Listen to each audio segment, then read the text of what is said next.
Yes! Get into it! Get into it! Yes! Hallelujah! Woo! Honey, I'm so glad you come to stay. Hi! I got my robe on because it's a little chilly by my desk because I'm right by the window. But we're here. See, I got my bow on. Hair is getting long. I'm due for a retwist though. Shout out to my stylist, Kafisala. I will be seeing you in the next few weeks. Ooh, jeez. Okay, so we are back. I know I'm starting a little later in the evening, but that's okay. I just had... Actually, let's talk about it. So, children, you know that there is no judgment in this space. I do not consider myself to be a psychiatrist or behavioral therapist by any means of the spectrum. I am simply one who supports mental health, good mental health, and prescribing to receiving help for your mental health journey. Therapy is great. It is not for everybody, but it is an opportunity and resource that you can have access to and should have access to. Mental health is incredibly important. And as somebody like myself who lives with high mania, high anxiety, major depressive disorder, and other accoutrements I can't necessarily mention for you all, but you'll learn as you get older. Even though I have been through a lot in life, and even though depression is a unwelcomed guest that is prevalent in my home and day-to-day life, it doesn't rule my life. And so there are days like today. I had a really rough start today. And shout out to my friend Emma. She is the real MVP, who not only took me to an amazing little small town Japanese, Thai, Vietnamese, Chinese, Korean restaurant called JY Bamboo. I never heard of it before, but I will definitely go back. I ended up getting... This is how I know the universe is quite real and that God is real and everybody is welcome to their own interpretations. But the fact that I walked in there and one of their top sushi specials was the Beauty and the Beast roll. Definitely ordered that. And then I got some shrimp fried rice and a Thai tea, which was really tasty. Ooh, I got it in the refrigerator. Ooh, that's gonna be my dessert. Not only that, the waitress who was taking excellent care of us gave me a fortune cookie. And what popped out of that fortune was everything that I needed to hear in that moment without realizing it. So even though you may have rough days, all it takes is one moment, one friend, one kind word to change your whole perspective. And she didn't even know that I was having a rough day necessarily. I did cry at the table when I opened the fortune cookie because the statement that was in it was very much accurate to what I was experiencing. And so what I will say is this: express, do not repress, okay? You are allowed to express yourself when things get rough or you're unhappy about something or you don't feel as though you're being heard or you feel as though you're not gaining the love and appreciation that you know yourself to deserve. It's okay to speak about these things. Men, women, children, everybody has the right to express when they are sad, when they're not having a good day. And it's okay to not be okay. It's okay. And that's just what I wanted to say on that. So let me get off my soapbox and actually start reading. But let's switch gears. There we go. Alrighty, let's go ahead and get started.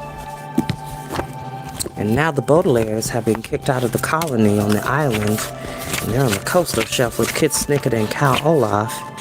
Let me tell you something, Ishmael might not be who he says he is. We're about to find out further as we read. Chapter 7. The predicament of the Baudelaire orphans as they sat abandoned on the coastal shelf with Kit Snicket unconscious at the top of the cube of books above them, Count Olaf locked in a cage alongside them, and the incredibly deadly viper curled at their feet is an excellent opportunity to use the phrase, under a cloud. The three children were certainly under a cloud that afternoon, and not just because one lone mass of condensed water vapor, which Klaus was able to identify as being of the cumulus variety, was hanging over them in the sky like another castaway from the previous night's storm. The expression under a cloud refers to people who are out of favor in a particular community, the way most classrooms have at least one child who is quite unpopular, or most secret organizations have at least one rhetorical analyst who is under suspicion. The island's only community had suddenly placed Violet, Klaus, and Sunny under a cloud, and even in the blazing afternoon sun, the children felt the chill of the colony's suspicion and disapproval. "I can't believe it," Violet said. "I can't believe we've been abandoned." "I thought we could cast away everything that happened to us before we arrived here," Klaus said. "But this place is no safer than anywhere else we've been to." "But what to do?" Sunny asked. Violet looked around the coastal shelf. "I suppose we can catch fish and harvest seaweed to eat," she said. "Our meals won't be much different from those of the island." "If fire," Sunny said thoughtfully, "then salt-baked carp." "We can't live here," Klaus pointed out. "Decision day is approaching, and the coastal shelf will be underwater. We either have to live on the island or figure out a way to get back to where we came from." "We'll never survive a journey at sea without a boat," Violet said, wishing she had her ribbon back so she could tie up her hair. "Kit did," Sunny pointed out. "The library must have served as a sort of raft," Klaus said, running his hand along the books. "But she couldn't have come far on a boat of paper." "I hope she met up with the Quagmires," Violet said. "I hope she'll wake up and tell us what happened," Klaus said. "Do you think she's seriously hurt?" Violet asked. "There's no way to tell without a complete medical examination," Klaus said. "But except for her ankle, she looks all right. She's probably just exhausted from the storm." "Worried," Sunny said sadly, wishing there was a dry, warm blanket on the coastal shelf that the Baudelaires might have used to cover their unconscious friend. "We can't just worry about Kit," Klaus said. "We need to worry about ourselves." "We have to think of a plan," Violet said wearily, and all three Baudelaires sighed. Even the incredibly deadly viper seemed to sigh and laid its head sympathetically on Sunny's foot. The Baudelaires stood on the coastal shelf and thought of all the previous predicaments and all the plans they thought of to make themselves safe, only to end up in the midst of another unfortunate event. The cloud they were under seemed to get bigger and darker, and the children might have sat there for quite some time, but not the silence been broken by the voice of the man who was locked in a birdcage. "I have a plan," Count Olaf said. "Let me out and I'll tell you what it is." Although Olaf was no longer using his high-pitched voice, he sounded muffled from within the cage, and when the Baudelaires looked at him, it was as if he were in one of his disguises. The yellow and orange dress he had been wearing covered most of him up, and the children could not see the curve of his false pregnancy or the tattoo of an eye he had on his ankle. Only a few toes and fingers extended from between the birdcage's bars, and if the siblings peered closely, they could see the wet curve of his mouth and one blinking eye staring out from his captivity. "We're not letting you out," Violet said. "We've had enough trouble without you wandering around loose." "Suit yourself," Olaf said, and his dress rustled as he attempted to shrug. "But you'll drown as surely as I will when the coastal shelf floods. You can't build a boat because the islanders have scavenged everything for the storm, and you can't live on the island because the colonists have abandoned you. Even though we're shipwrecked, we're still in the same boat." "We don't need your help," Olaf, Klaus said. "If it weren't for you, we wouldn't be here in the first place." "Don't be so sure of that," Count Olaf said, and his mouth curled into a smile. "Everything eventually washes up to these shores, to be judged by that idiot in the robe. Do you think you're the first Baudelaires to find yourselves here?" "What you mean?" Sunny demanded. "Let me out." "And I'll tell you," Olaf said with a muffled chuckle. The Baudelaires looked at one another doubtfully. "You're trying to trick us," Violet said. "Of course I'm trying to trick you," Olaf cried. "That's the way of the world, Baudelaires. Everyone runs around with their secrets and their schemes trying to outwit everyone else. Ishmael outwitted me and put me in this cage, but I know how to outwit him and all his islander friends. If you let me out, I can be king of Olafland, and you three can be my new hedgefolk." "We don't want to be your hedgefolk," Klaus said. "We just want to be safe." "Nowhere in the world is safe," Count Olaf said. "Not with you around." Violet agreed. "I'm no worse than anyone else," Count Olaf said. "Ishmael is just as treacherous as I am." Forstained, Sonny said. It's true, Olaf insisted, although he probably did not understand what Sonny had said. Look at me, I'm stuffed into a cage for no good reason. Does that sound familiar, you stupid baby? My sister is not a baby, Violet said firmly, and Ishmael is not treacherous. He may be misguided, but he's only trying to make the island a safe place. Is that so? Olaf said, and the cage shook as he chuckled. Why don't you reach into that pool and see what Ishmael dropped into the puddle? The Baudelaires looked at one another. They had almost forgotten about the object that had rolled out of the facilitator's sleeve. The three children stared down into the water, but it was the incredibly deadly viper who wriggled into the murky depths of the puddle and came back with a small object in its mouth, which it deposited into Sonny's waiting hand. Tack, Sonny said, thanking the snake by scratching it on the head. What is it? Violet said, leaning in to look at what the viper had retrieved. It's an apple core, Klaus said, and his sister saw that it was so. Sonny was holding the core of an apple which had been so thoroughly nibbled that scarcely anything remained. You see, Olaf asked, while the other islanders have to do all the work, Ishmael sneaks off to the arboretum on his perfectly healthy feet and eats all the apples for himself. Your beloved facilitator not only has clay on his feet, he has feet of clay. The birdcage shook with laughter, and the Baudelaire orphans looked first at the apple core and then at one another. Feet of clay is an expression which refers to a person who appears to be honest and true, but who turns out to have a hideous weakness or a treacherous secret. If someone turns out to have feet of clay, your opinion of them may topple, just as a statue will topple if its base turns out to be badly constructed. The Baudelaires had thought Ishmael was wrong to abandon them on the coastal shelf, of course, but they believed he had done it to keep the other islanders out of harm's way, just as Mrs. Caliban had not wanted Friday to upset herself by learning to read, and although they did not agree with much of the facilitator's philosophy, they at least respected the fact that he was trying to do the same thing the Baudelaires had been trying to do since that terrible day on the beach when they had first become orphans, to find or build a safe place to call home. But now, looking at the apple core, they realized what Count Olaf said was true. Ishmael had feet of clay. He was lying about his injuries, and he was selfish about the apples in the arboretum, and he was treacherous in pressuring everyone else on the island to do all the work. Gazing at the treacherous teeth marks the facilitator had left behind, they remembered his claim that he had predicted the weather by magic, and the strange look in his eye when he insisted that the island had no library, and the Baudelaires wondered what other secrets the bearded facilitator was hiding. Violet, Klaus, and Sonny sank into a mound of damp sand as if they had feet of clay themselves, and leaned against the cube of books, wondering how they could have traveled so far from the world only to find the same dishonesty and treachery they always had.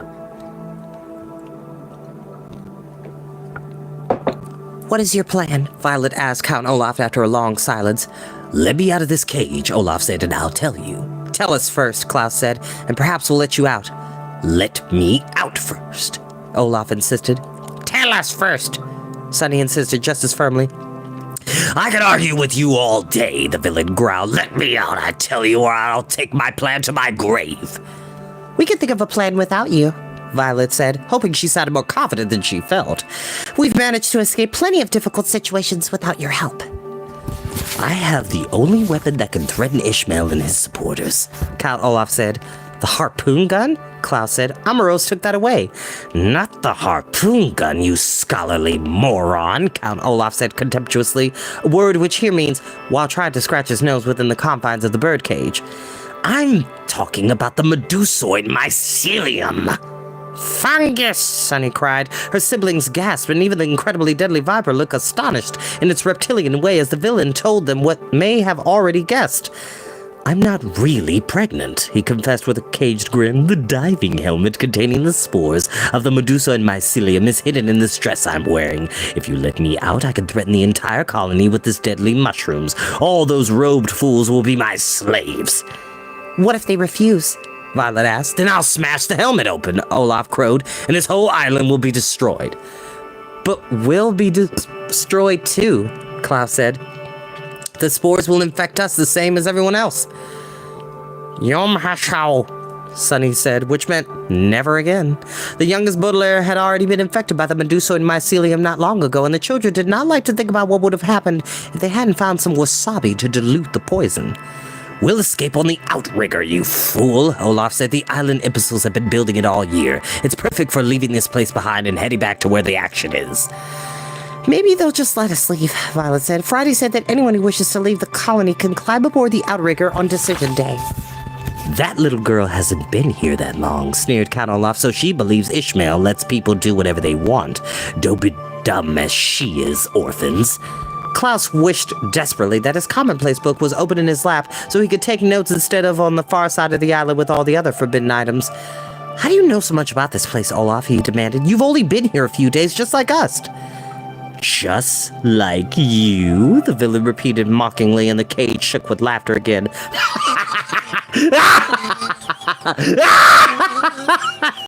Do you think your pathetic history in this early story in the world? Do you think this island just sat here in the sea waiting for you to wash up on its shores? Do you think I just sat in my home in the city waiting for you miserable orphans to stumble into my path? Boswell, Sunny said. She meant something along the lines of, your life doesn't interest me, and the incredibly deadly viper seemed to hiss in agreement. I could tell you stories, Baudelaire, Count Olaf said in a muffled wheeze. I could tell you secrets about people and places that you've never dreamed of. I could tell you about arguments and schisms that started before you were born. I could even tell you things about yourselves that you could never imagine. Just open the door of my cage, orphans, and I'll tell you things you could never discover on your own.